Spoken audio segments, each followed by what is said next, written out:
Hello everyone! In this video, I'll guide you how to fix Chromebook Touchpad not working issue in a quick and easy way.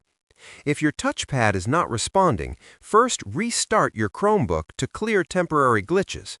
Once it turns back on, try moving the cursor again. If it still doesn't work, press the ESC key multiple times to make sure the touchpad isn't stuck or disabled. Next, perform a hard reset by pressing the refresh key and power button together for a few seconds. Now, check if the touchpad is clean and not blocked by dust or moisture. You can also plug in a mouse to confirm if it's a hardware issue. After that, go to Settings, Device, and Touchpad, and make sure it's enabled and sensitivity is set properly. Finally, update your Chromebook software and the touchpad should start working normally again without any issues. Subscribe the channel for more videos.